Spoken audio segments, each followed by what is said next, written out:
All right, guys, we're going to be taking a look at TJ's 115 kilo snatch. This is one of a few singles that he did as the top weight for his training last week, or a couple weeks ago, I guess, if you're watching this now.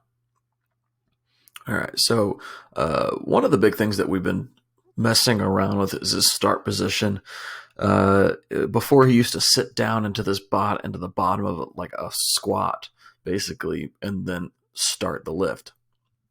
Now we're experimenting with some different ways. He's trying different things based on what he likes. So let's go ahead and see what he ends up doing here.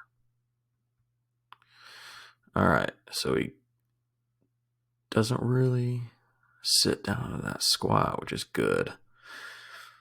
He does spend a lot of time there.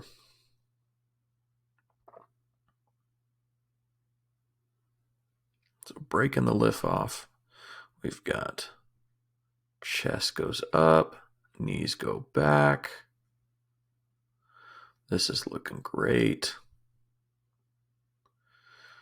Hips come through.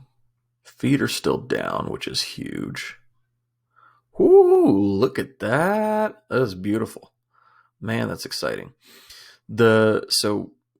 A week before this a week before this lift, his main issue was leaning back excessively and coming up onto his heels a lot. And he has fixed that issue, and that was with even lighter weights than this, so this is good. This is good news. So I do see a little bit of an issue where he's not pulling under as much as I would like him to. He's doing it a little bit, but it's more of because he's so explosive, he launches that bar up there, and then he kind of just ends up under the bar, wherever it is, and it kind of crashes on his shoulders there, and you can kind of see that he's got some soft shoulders in the catch, not elbows. His lockout's fine. He's just not meeting the bar super well.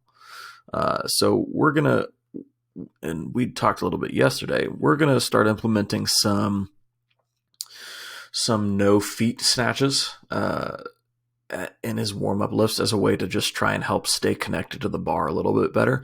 We may even implement some no hook snatches. That is actually also a really good way to do that too. So we're probably going to start with no feet just because he's also jumping back a little too excessively, and especially his left foot is jumping back kind of a lot. So we'll start with no feet snatches because that'll solve two problems at once. And then if we can fix the feet issue, but he's still not pulling under, then we'll start going with no hook snatches. And I'll be honest, I couldn't really tell you why no hook snatches work really well, but they do really well for pulling under. So yeah, that would be the biggest things that I would work on for him. Just to recap, so he's doing a whole lot better job of keeping his feet flat and driving up.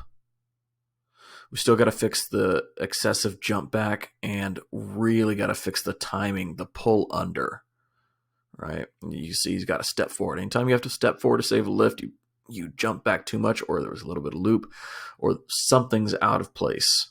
All right, so we got to fix that. He's going to incorporate some no feet snatches into his warm-up. And then if those don't work, then we'll start doing some no hook snatches. But we're a couple weeks out from Nationals and Pan Am, so we're not going to change a whole lot. So mostly going to stick with the program and really just incorporate that more into the warm-ups, just to prime the movement feeling good rather than to change the entire program. So for any coaches out there, or for any athletes that write their own programming, the closer you get to a competition, you don't want to change a whole lot. If technique errors start to show up, it's mostly just prime the movement a little bit better with some variations, and that can help a lot. So that's it for the day, guys. I'll talk to you later. Bye.